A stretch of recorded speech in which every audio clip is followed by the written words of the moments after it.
संस्कृतनिबन्धः शीर्षिका हितं मनोहारि च दुर्लभं वचः। अस्मिन् संसारे यद् दुर्लभम् अस्ति तद् बहुमूल्यं दृश्यते। एवं यत् सरलतया प्राप्यते तस्य अस्मिन् जगति न किञ्चित् मूल्यं भवति। अत्र कस्य दुर्लभत्वं वर्णितम् इत्याह। हितं मनोहारि च वचः दुर्लभं भवति। अत एव यद्वचः हितकरं मधुरं च भवति तद् दुर्लभम् अस्ति। प्रायः यद्वचनं हितकरं तत् मनोहरं न। यञ्च वचनं मधुरमस्ति तद् हितकरं न प्रतिभाति। एतस्मादेव कारणात् वचने हितकारित्वं मनोहारित्वं च इति उभयोरस्तित्वं दुर्लभमस्ति। मानवजीवने मधुरभाषणस्य अतीव महत्त्वं वर्तते। इदं वशीकरणं मन्त्रमस्ति। अनेन सर्वे जनाः अनुकूलाः भवन्ति।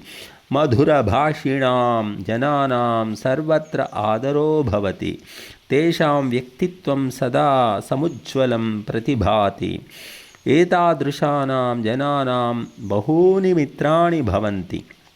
एतादृशाः जनाः स्वपरिवारेषु प्रसन्नतया निवसन्ति। किन्तु ये मधुरं वचनं वक्तुं समर्थाः न सन्ति तेषां बहवः शत्रवः भवन्ति। अतः सर्वे मधुरं वचनं वक्तव्यम्। किन्तु केवलं मधुरभाषणम् एव न पर्याप्तमस्ति। वञ्चकाः निरन्तरं मधुरभाषिणः सन्ति, परन्तु तेषां न कुत्रापि आदरो भवति। मधुरभाषणेन जनाः परेषां धनानि अपहरन्ति।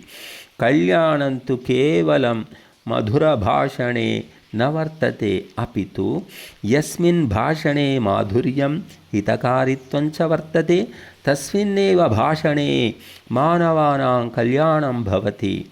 यानि वचनानि हितकराणि भवन्ति तानि बहूनि शुष्कानि भवन्ति। येन एकतः कल्याणं प्राप्यते अपरतः कटुवचनेन मनसि ग्लानिर्भवति। एतेन विशुद्धं कल्याणं न भवति। अतः स्पष्टम् इदमस्ति, यत्किञ्चित् वक्तव्यं तद् हितं मनोहरं च भवितव्यम्। अस्मिन् जगति यद् अदुर्लभं तत् प्राप्तमेव, यद् दुर्लभं तदेव प्राप्तव्यम् अस्ति। अतः सर्वैः सदा तादृशं वचनं वक्तव्यं यादृशं हितं मनोहारि च भवति। यथा कट्वौषधिः रोगिभ्यो न रोचते किन्तु तयैव औषध्या तस्य कल्याणं भवति, तथैव कटुभाषणं न कस्मैचित् रोचते किन्तु तेनैव मनुष्यस्य परमं हितं भवति। यदि तु सम्भाषणं हितं मनोहारि च भवति तर्हि महत्फलं भवति। एतादृशेन वचनेन वैयक्तिकं सामाजिकं च कल्याणं भवति। अनेन वचनेन राष्ट्रे सर्वत्र शान्तिः वर्तते। दृश्यते अस्मिन् लोके यत् प्रायः मनुष्याः संकुचितस्वभावाः सन्ति। संकोचवशात् ते समुचितं वाक्यं वक्तुं समर्थाः न सन्ति। येन समाजः नानाप्रकारकाणां संघर्षाणां केन्द्रस्थानं भवति। किन्तु ये गम्भीरप्रकृतयः सन्ति ते सदा समन्वयं स्थापयितुं यतन्ते। प्रायः धीराः विद्वांसः सकलव्यवहारकुशलाः जनाः सदा हितं मनोहारि च वचनं वदन्ति। तेषाम् अनुकरणं परममावश्यकमस्ति। एतादृशीं वाणीम् आश्रित्य सर्वे जनाः सुखेन स्यात्तुं शक्नुवन्ति।